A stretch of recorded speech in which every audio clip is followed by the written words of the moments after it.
पार्वती जी के साथ उनका विवाह होने लगा।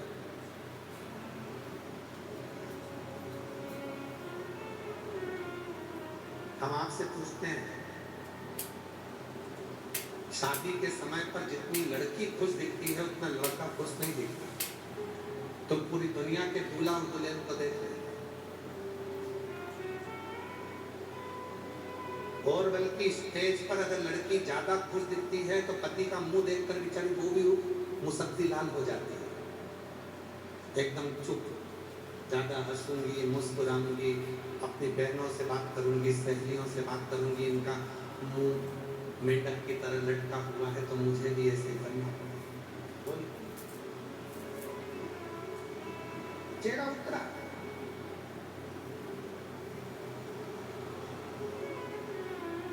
क्यों गुरुजी? पार्वती जी के भी चेहरे पर बहुत मुस्कुराहट थी। शादी के समय पर हंस मुस्कुराते, और पार्वती मैया खूब मुस्कुरा, खूब हंस, प्रसन्न होना चाहिए। जिंदगी के ये जितने 16 संस्कार हैं, जीवन के जितने 16 संस्कार हैं, 16 संस्कार में आपके चेहरे पर प्रसन्नता होना चाहिए, मुस्कुराहट होना चाहिए। और यहाँ तक शिव पुराण कहती है कि आखिरी का जो संस्कार है ना, अंतिम संस्कार, शिव पुराण कहती है उसमें भी आपके चेहरे पर मृत्यु की सैया पर भी अगर आपके प्राण छूट रहे हैं तो मृत्यु की सैया पर भी आपके प्रसन्नता होना चाहिए कि अब उस अभी तक संसार से मिला था, अब जा रहा हूँ उस परमात्मा से मिलने के लिए। ये मेरे चेहरे की प्रसन्नता।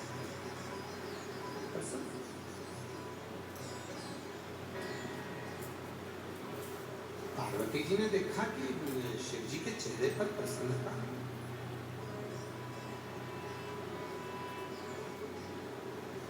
क्या बात है, एकदम जैसे शंकर भगवान पहले थे वैसे ही आज नजर आ रहे हैं,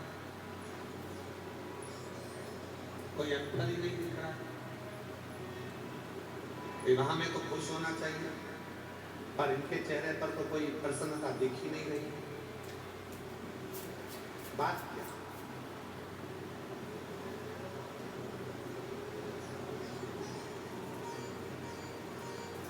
पार्वती जी ने धीरे से घूंघट की ओर शिव जी से पूछा, क्या बात है प्रभु, आपकी हमसे शादी हो रही है, हमारी आपसे शादी हो रही है।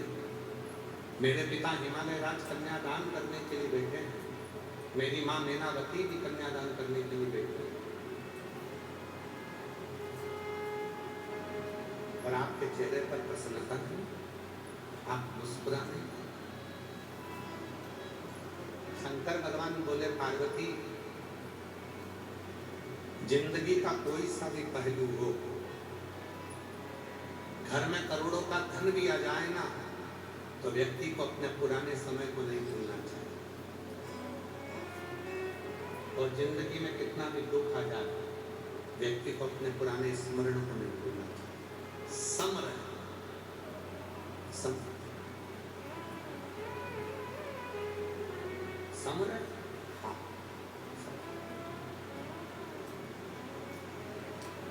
मैं समझी नहीं। शिव जी ने कहा, पार्वती,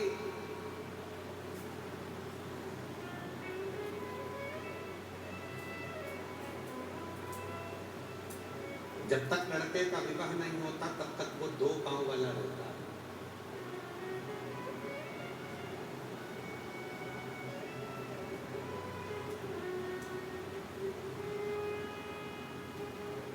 दो पांव का रहता है, कहीं पर भी जाता है, कहीं पर भी आता है, मानव का जीवन जीता है, खाता है, पीता है, रहता है। शादी हो गई, उसके साथ में 2 पांव और जुड़ गए। अभी तक वो मानव था, अब 4 पांव वाला हो गया, मतलब वो पशु हो गया। कितने पांव का हो गया? जम के बोलो। जिसके साथ वो फेरे ले रहा है, 2 पांव उसके हैं, 2 पांव पीछे पीछे जो चल रही है उसके हैं। अब वो 4 पाँव का हो गया, पशु हो गया। पशु का मतलब है अब उसके ऊपर भार आना, बोझा आना, गधे जैसा अब उसको बोझ ढोना ही ढोना है। पूरे परिवार को लेकर चलना है, सबको लेकर चलना है, अब उसके ऊपर भार।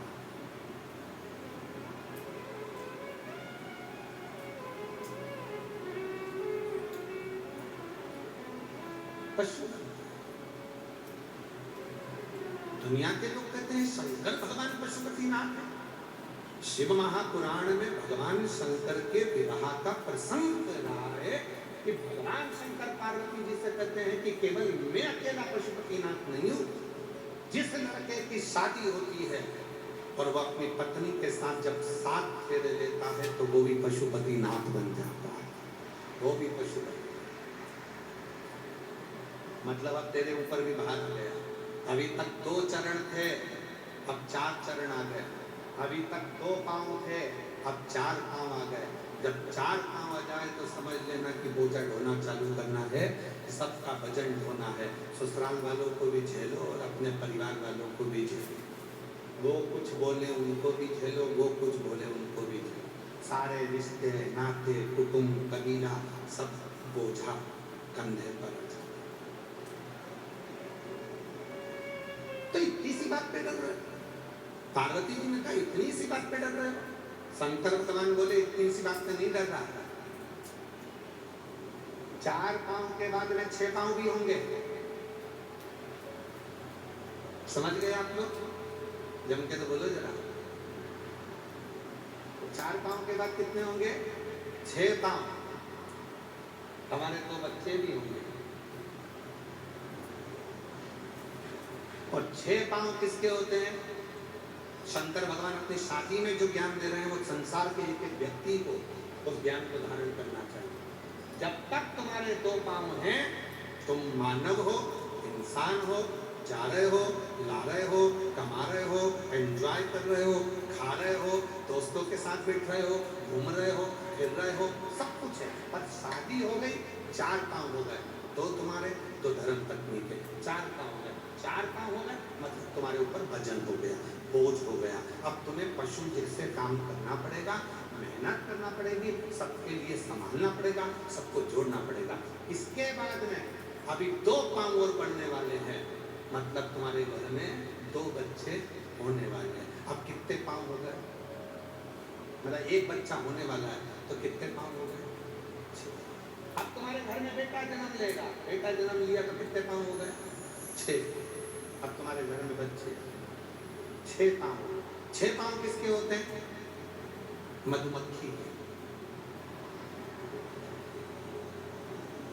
6 पांव किसके होते हैं? मधुमक्खी के। मधुमक्खी जैसे मतलब अभी तक तुम इंसान थे, मनुष्य थे, मानव से अब तुम्हारे 4 पांव हुए, पशु बन गए, पशु से अब तुम घर में एक बेटा हो गया, उसके 2 पांव आ गए तो तुम मधुमक्खी हो गए। मधुमक्खी का मतलब होता है फूलों का रस लाते जाओ, छत्ते में डालते जाओ, कमाते जाओ, घर में भरते जाओ, कमाते जाओ, भरते जाओ, कमाते जाओ, भरते जाओ, इन औलादों के लिए भरते जाओ, इन परिवार वालों के लिए भरते जाओ। मतलब 6 पांव होते से तुम मधुमक्खी हो गए, भरते जाओ, भरते जाओ, भरते जाओ। अब 6 पांव के बाद 2 पांव और आने वाले हैं, बहुरानी। 6 पांव के बाद में 2 पांव और आने वाले हैं। अब कितने हो जाएंगे? जम के बोलो 8 पांव। शंकर जी कह रहे हैं अपने विवाह में पार्वती जी को, एक समय ऐसा आएगा कि 8 पांव हो जाएंगे, बहू घर में आ जाएगी। 8 पांव किसके होते हैं? मकड़ी के। 8 पांव किसके होते हैं? मकड़ी के। शंकर जी कहते हैं जब 8 पांव हो जाएंगे, इतना जाल बिछा लूंगा अपने व्यापार का, अपने घर का, पूरा जाल ऐसा बिछा लेता हूँ, खूब कमाता हूँ, खूब बढ़ता हूँ, खूब जाल बिछाया, फैक्ट्री, दुकान, घर, गाड़ी, बंगला, बच्चे, बच्ची, बहू, सबका जाल बिछा, और एक दिन उसी जाल में फंस कर मैं मर जाता हूँ और आगे बढ़ नहीं पाता हूँ। ये जिंदगी।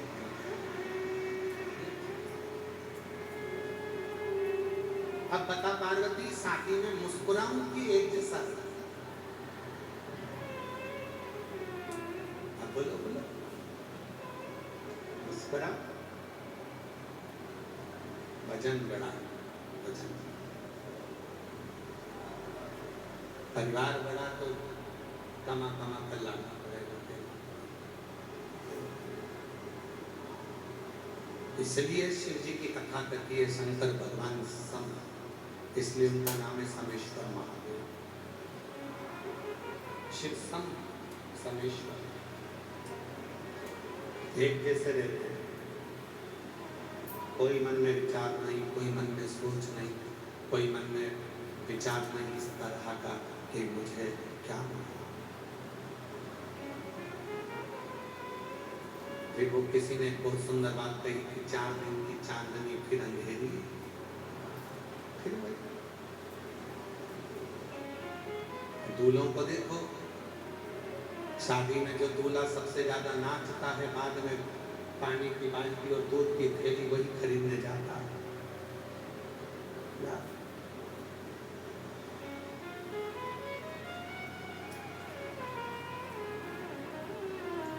इसीलिए शादी के समय पर रात्रि के 9 बजे से लेकर 11 बजे तक ढोलक पीट पीट के माताएं जी गाती है, बना तुम मुंबई जाना जी, बना लहंगा लाना जी, बनी फिर पहन के आएगी, बनी फिर यूं इठलाए, बनी फिर यूं फरमाएगी, तुम्हारा झुमका गिरा।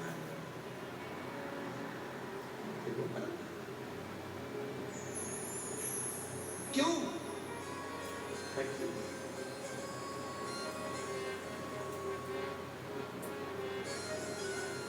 अच्छा, प्रसन्नता किसको हो?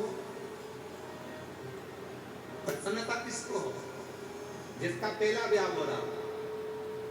तो पार्वती जी को प्रसन्नता हो रही है कि मेरा पहला विवाह। शिव जी को काय की प्रसन्नता? उनको मालूम है कि मेरी 50 तो पहले चली गई है, ये तो 51 भी है।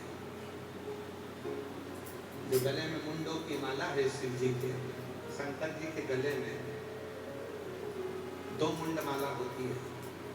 कभी आप लोग महाकाल राजा का दर्शन करेंगे, विश्वनाथ जी का दर्शन करेंगे, तो 2 मुंड माला मेरे शंकर भगवान को पहनाई जाती है। एक मुंड माला में गले में हड्डियों की मुंड माला होती है, खोपड़ी खोपड़ी, आप लोगों ने दर्शन करा। दूसरी मुंड माला में मुंडों में मूंछ होती है, जो मुंड है उसके अंदर मूंछ होती है। 2 मुंड माला भगवान शंकर के गले में होती है। एक हड्डियों की, वो हड्डियों की जो मुंड माला होती है वो पार्वती जी जो पूर्व में अपने शरीर को त्याग चुकी थी 50 बार, उनकी वो मुंडों की माला शिव धारण करते। सती, गौरव, उमा, कात्यायनी, कुष्मांडा, स्कंदा, अगला मातंगी, धूमा, ऐसी माता पार्वती जी के जो स्वरूप पहले हो चुके हैं, उस कमला, मातंगी, और शिव जी के गले में जो मूंछ वाले मुंडों की माला है, वो शिव जी के गले में वो राहु के मुंड है जो शंकर भगवान धारण कर, राहु के।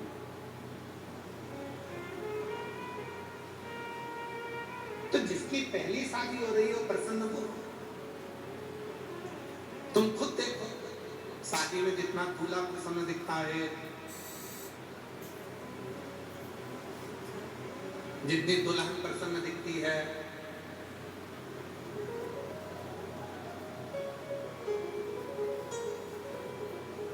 उतना कोई प्रसन्न नहीं दिखता, क्योंकि सबको मालूम है विवाह होने के बाद में जो परिस्थिति का बोझा हमारे सिर पर आएगा, जो बोझ हमारे सिर पर आएगा उसको हमको झेलना पड़ेगा। और प्रसन्नता किस चीज की? समझा, उसमें कोई भेद नहीं।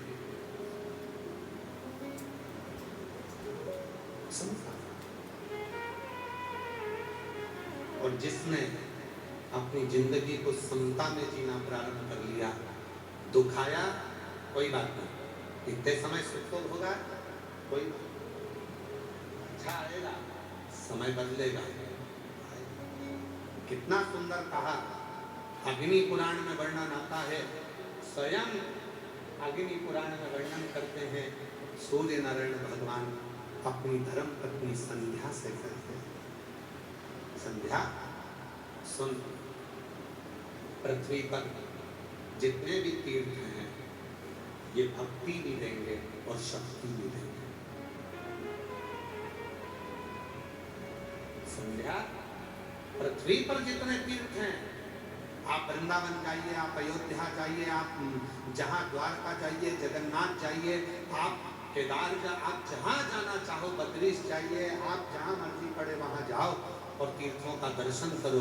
दुनिया के जितने तीर्थ हैं भगवान सूर्य नारायण माता संध्या से करते हैं, ये भक्ति भी देते हैं और शक्ति भी देते हैं।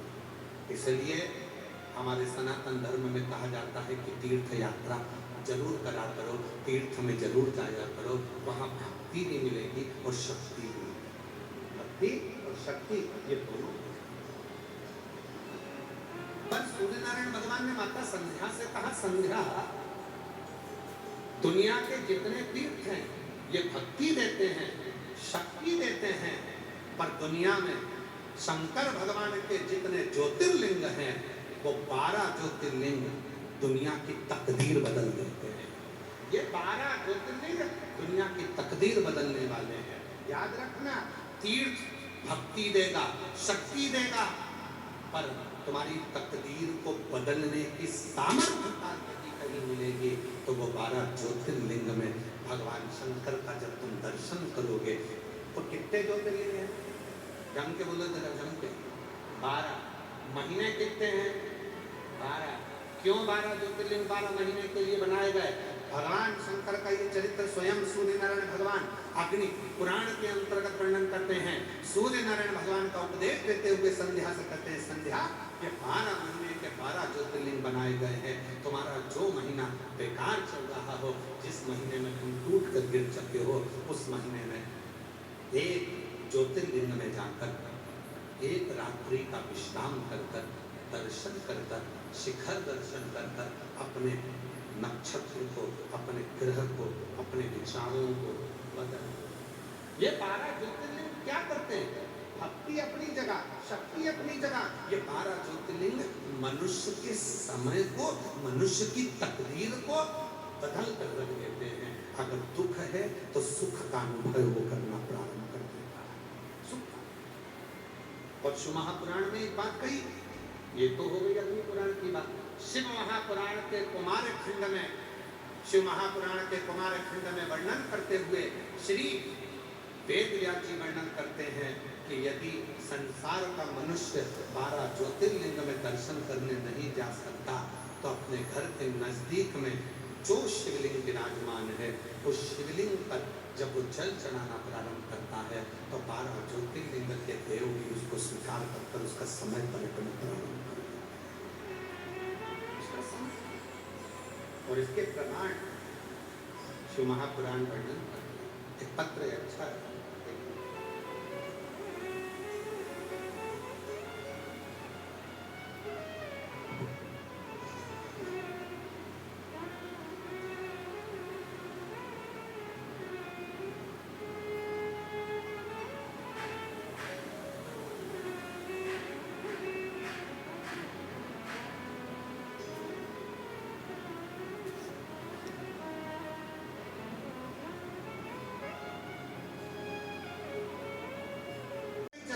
शिव चला रहा है, परिवार को नहीं चला रहे, शिव चला रहा है। इसीलिए आप लोगों से कहते हैं अपने घर के दरवाजे पर लिख दो श्री शिवाय नमस्ते। ये घर मेरा नहीं है, शिव का है। अंदर जो आए श्री शिवाय नमस्तुभ्यम बोल कर आए, बाहर जो जाए श्री शिवाय नमस्तुभ्यम बोल कर जाए तो जिंदगी में अपने आप सुख की राहें खुलती चली जाती हैं और घर में खुशियां आती चली जाती हैं। प्रसन्नता।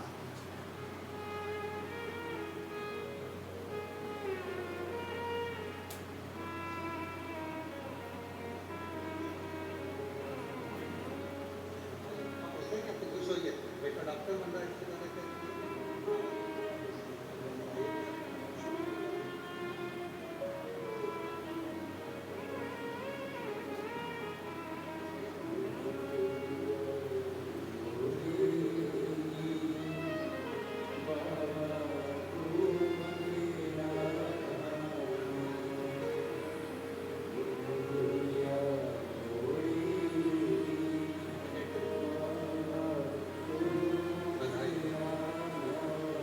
बेटे ने सीए क्लियर करा और बड़े शिव की कृपा से उन्नति की सीढ़ी पर चढ़ा। एक बार जोरदार ताली बजाकर साथ था। शिव तत्व है, जहां शिव है वहां पे ब्रह्मा जी ने कहा कि संसार के जितने भी सबका भरण पोषण मैं करता हूं। 2 बार शिव जी ने ब्रह्मा जी को, 2 बार शंकर भगवान ने ब्रह्मदेव को समझा दिया था कि ये सब कुछ तुम नहीं, ये सब कुछ करने वाला तो कोई और करने। ब्रह्मा समझ ही नहीं रहा, ब्रह्मदेव को समझ नहीं रहा। ब्रह्मा जी ने विवाह में कहा कि ये सब कुछ मेरा भरण पोषण दिया हुआ था।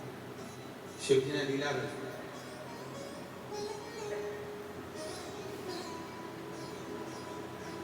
शिव जी ने लीला। अब धन्यवाद है लेडी वालों को, एक बार जोरदार ताली बजावे लेडी वालों की। साधु आया जो सही जगह लाके छोड़ा आवाज।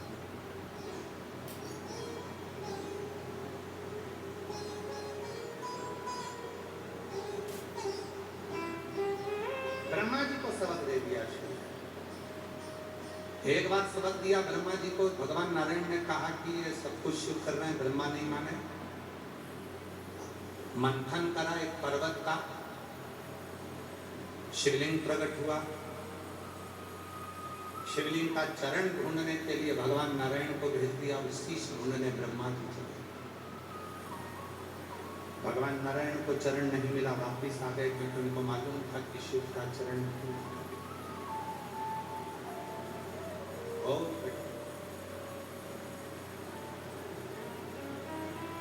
मेरी जीजियों, कभी भी शिव के मंदिर में जाना तो वहां जाकर ये मत सोचना कि शंकर जी का मुख इधर है कि इधर है कि इधर है कि इधर। समझ लो, ये शिवलिंग है, ये जलाधारी है। कई लोगों का मन होता है कि शंकर का शिवलिंग इधर है, मैं इधर बैठकर पूजन करूं। मुख इधर है, मैं इधर बैठकर पूजन करूं। इधर है, इधर बैठकर पूजन करूं, या इधर है, इधर बैठकर पूजन करूं। शिव महापुराण की कथा करती है, स्वयं ब्रह्मा भी शंकर भगवान के शिवलिंग में उनका शीश नहीं ढूंढ पाए। स्वयं भगवान नारायण भी भगवान शंकर के शिवलिंग में चरण नहीं ढूंढ पाए थे। वापिस आ गए। इसलिए जल चढ़ाते समय आप ये मत सोचना कि शंकर का मुख किधर है।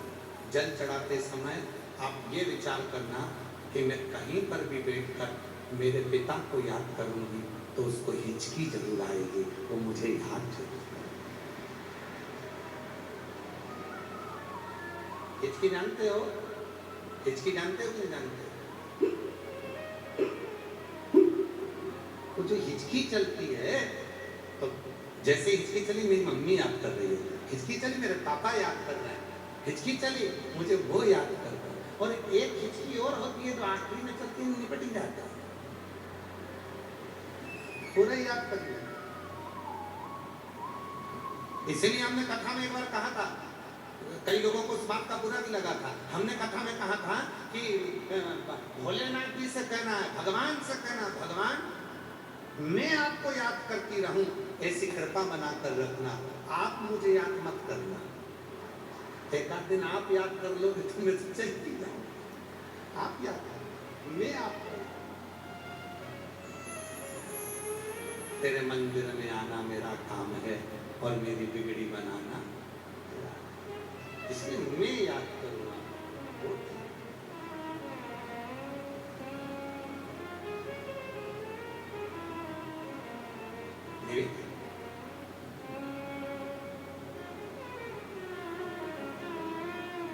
अपनी किस्मत का ताला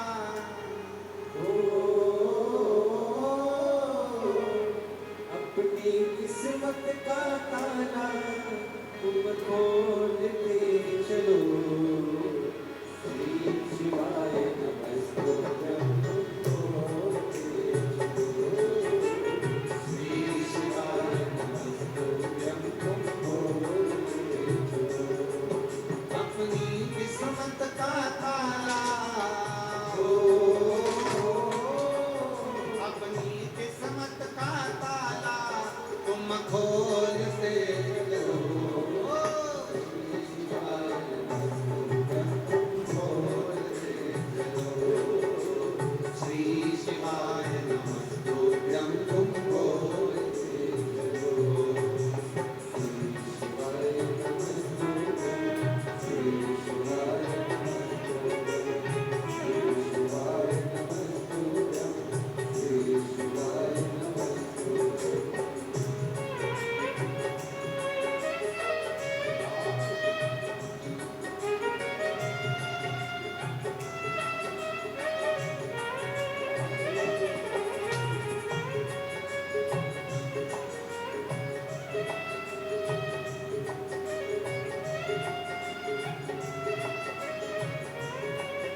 सब जाना बड़ा मुश्किल है, आखिर वो दर्द दिल है, आखिर वो दर्द दिल है, सब जाना बड़ा मुश्किल है, सब जाना बड़ा मुश्किल है, आखिर वो दर्द दिल है, आखिर वो दर्द दिल है, सच्चा दरबार लगा रे ये भोले की महफिल है, सच्चा दरबार लगा है ये भोले की महफिल है, सच्चा दरबार लगा है ये भोले की महफिल है, सच्चा दरबार लगा है ये भोले की महफिल है, नैनों को भोले बाबा का हो, नैनों को काशी वाले का हो, नैनों को डमरू वाले का दीदार चाहिए, वो काशी रहने वाला भोलानाथ चाहिए, वो काशी रहने वाला भोलानाथ चाहिए।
हमारे बीच में जयपुर से श्री रामकुमार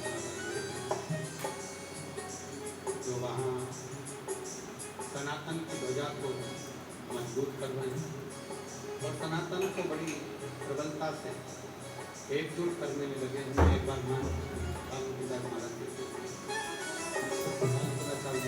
जी जोरदार ताली बजाकर स्वागत करिए।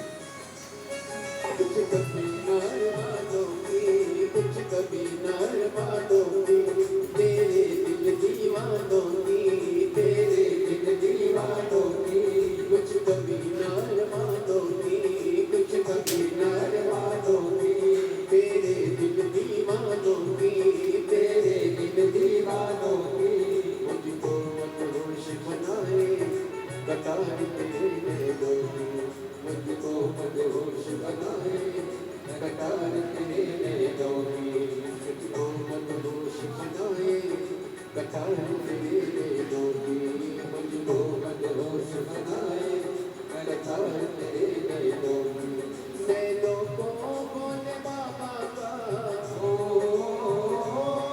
नैनों को काशी वाले का हो, नैनों को सिहर वाले का दीदार चाहिए, वो काशी रहने वाला भोलानाथ चाहिए, वो काशी रहने वाला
प्यारे हो, भक्तों के तुम प्यारे हो, तुम जिगरी दिल वाले हो, तुम जिगरी दिल वाले हो, कितनों पे डोरे डाले तेरे नैन बड़े मत वाले, कितनों पे डोरे डाले तेरे नैन बड़े मत वाले, नैनों को भोले बाबा का हो,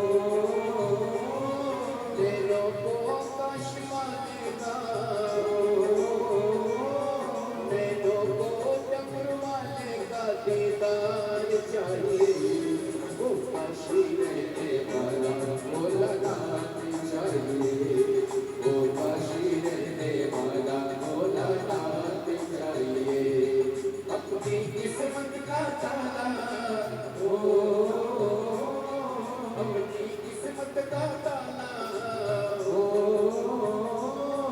अपनी किस्मत का ताला तुम खोलते चलो, श्री शिवाय नमः तुम खोलते चलो, श्री शिवाय नमः तुम खोलते चलो, श्री शिवाय नमः तुम खोलते चलो, श्री शिवाय नमः श्री शिवाय नमः श्री शिवाय नमः श्री शिवाय नमः श्री शिवाय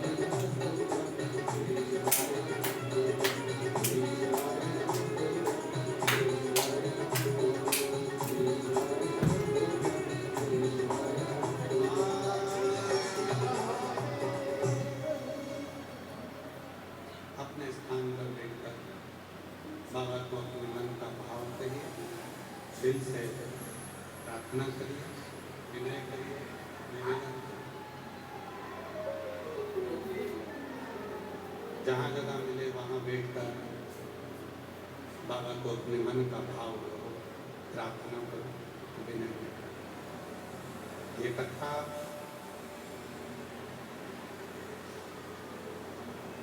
भीलवाड़ा में जो दोपहर 2 बजे से 5 बजे तक चल रही है, 8 अप्रैल से 14 अप्रैल तक ये कथा भीलवाड़ा में रहेगी।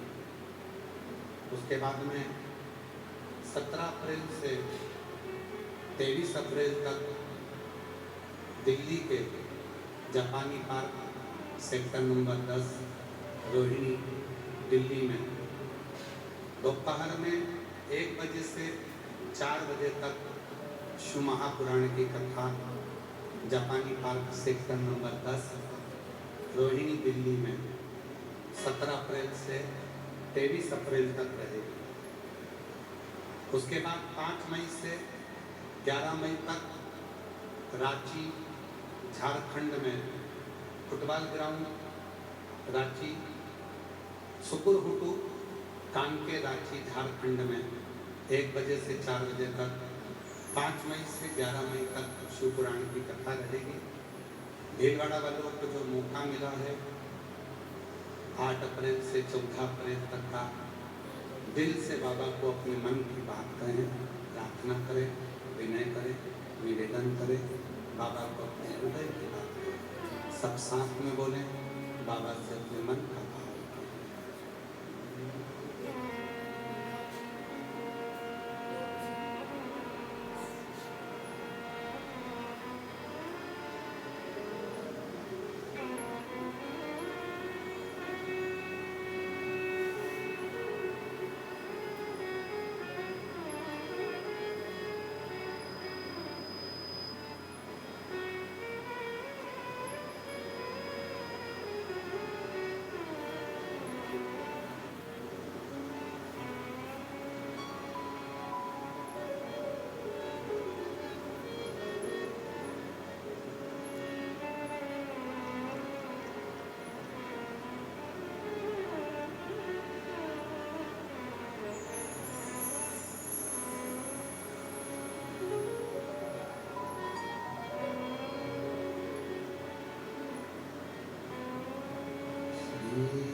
भरोसा प्रबल रहना चाहिए, विश्वास दृढ़ रहना चाहिए। जब विश्वास दृढ़ होगा, भरोसा प्रबल रहेगा, तो जीवन अपने आप साफ।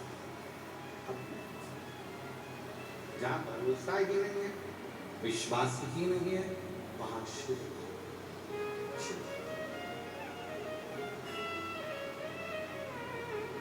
शिव को पाना है तो भरोसा होना। शिव महापुराण का कौमार्य खंड कह रहा है, आप 12 ज्योतिर्लिंग में अपना तकदीर बदलने के लिए, भाग्य बदलने के लिए नहीं जा सकते, तो अपने घर के नजदीक में जो शंकर भगवान का शिवालय है, अपने घर के नजदीक में जो शिवलिंग है, उस पर एक लोटा जल चढ़ाना प्रारंभ कर दो। धीरे धीरे तुम्हारी तकदीर बदलना प्रारंभ हो जाएगी। हाँ,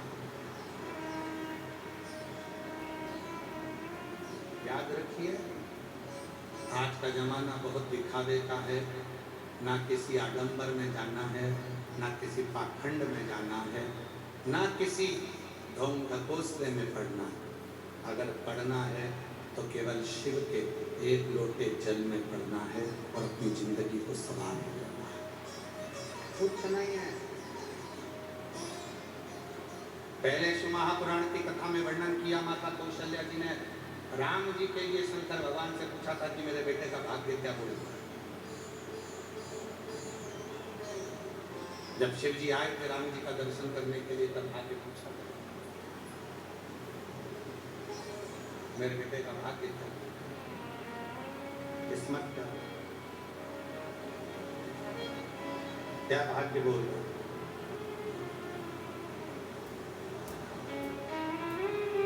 बताइए।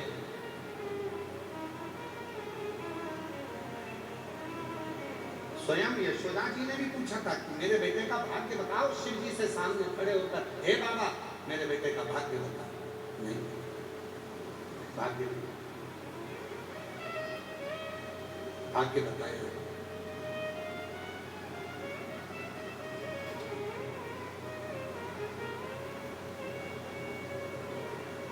भाग्य शिव जी ने मना कर दिया कि मैं किसी का भाग्य नहीं बताऊं। पर आज के जमाने में, इस कली काल में, आज के समय की स्थिति ये हो गई कि दुनिया में इतने सारे भाग्य बताने वाले हो गए, इतने भाग्य बताने वाले हो गए, और दुनिया के लोग भी ऐसे हो गए जो उनके पास जाकर भाग्य पूछते हैं। शिव पुराण कहती है, जब स्वयं शंकर भगवान पहली बार प्रथम वैष्णव थे, शिव राम जी का दर्शन करने गए थे, कौशल्या जी ने कहा था मेरे बेटे राम का भाग्य बताओ। शिव जी ने कह दिया मैं भाग्य नहीं बताता। यशोदा जी ने कहा मेरे कृष्ण का भाग्य बताओ। शंकर जी ने कहा मैं भाग्य नहीं बताता। तो फिर संसार के लोग कैसे हो गए जो दुनिया का भाग्य बता देते हैं। महाराज शंकर की कथा कहती है दुनिया से भाग्य मत पूछो, शंकर के पास जाकर एक लोटा जल चढ़ाना प्रारंभ करो, भाग्य बदलना प्रारंभ हो जाएगा। क्यों आडंबर, क्यों इधर उधर डोलना, क्यों विचारों में फंसना, क्यों यहाँ वहां जाना, क्यों, किस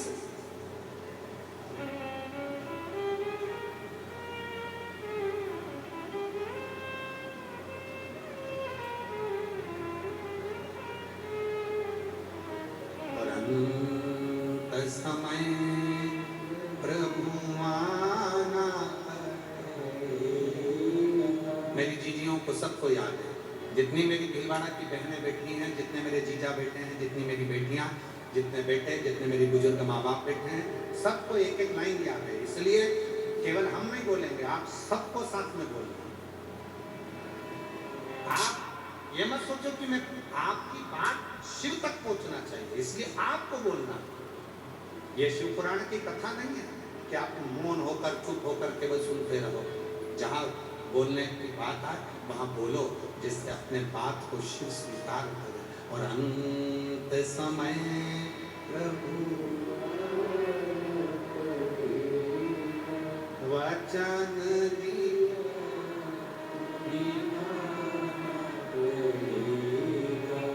आए नाय प्रभु कुटुंब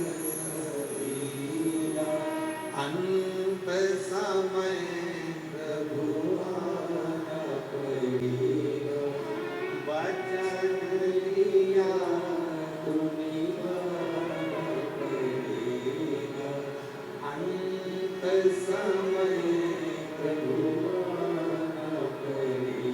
अंत समय में कोई आए ना आए, पर तू आ, मेरे दुखड़ों को मिटाने के लिए तू आ,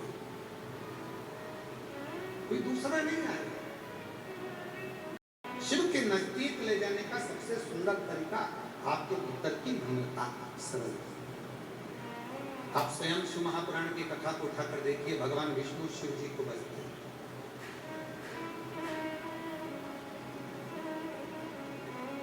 और एक बार भगवान ब्रह्मा जी के मन में संशय उत्पन्न हो गया,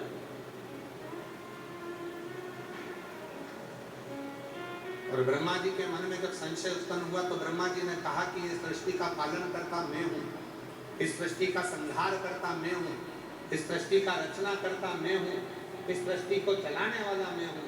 ब्रह्मा जी के मन में एक थोड़ा सा कुछ अहम उत्पन्न हो गया, और जहाँ अहंकार आ जाता है वह सब कुछ नष्ट हो जाता है। स्वाभिमान और अभिमान ये दो शब्द हैं। स्वाभिमान भीतर उतरता जाता है और अभिमान सामने झलकता जाता है। स्वाभिमान और अभिमान को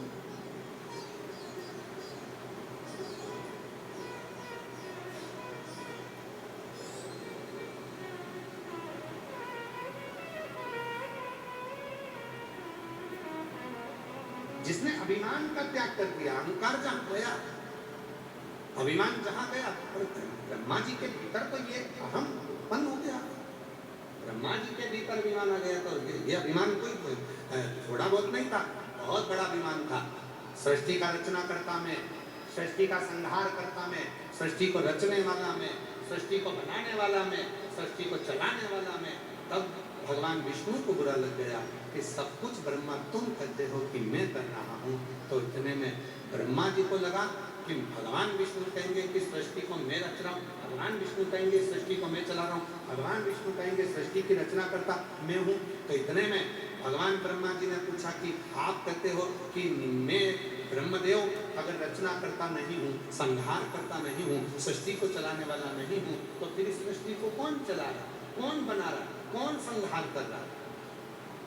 भगवान नारायण ने खुद का नाम नहीं लिया।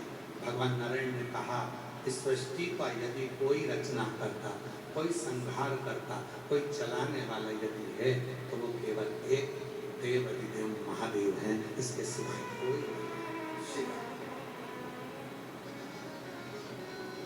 और तेरी कृपा बिना नहीं दे एक भी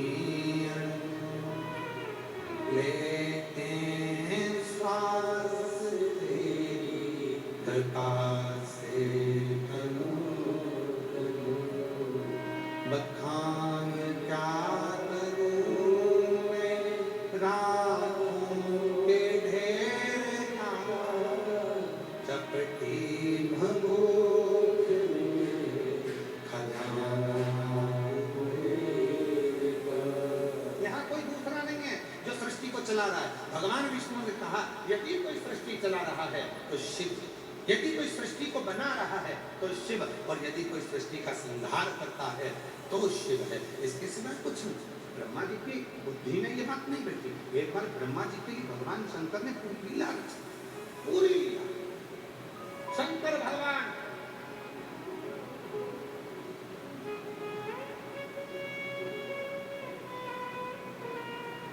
जब विवाह कर नंदी पर बैठकर जाने लगे, और जैसे ही शंकर जी नंदी पर बैठकर जाने लगे तो ब्रह्मा जी ने शिव जी को रोक दिया, हाथ जोड़े।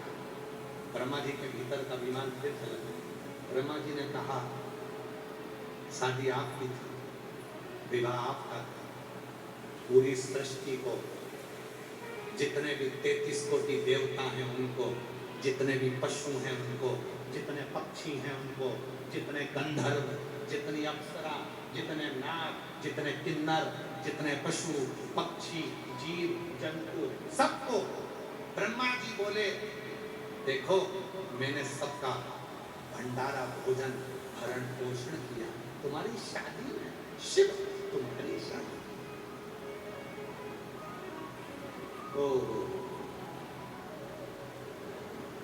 शिव जी का नंदी रोककर कहा कि मैंने आपकी शादी में सबका भंडारा भोजन किया। कई बार यहाँ या तो शिव पुराण की कथा है, आपको पहले भी कहा है, आज फिर कहते हैं, कथा करवाने वाला भी शिव है, कथा बांचने वाला भी शिव है, और कथा सुनने वाला भी शिव है। यहाँ कोई दूसरा है ही नहीं, कोई दूसरा नहीं है।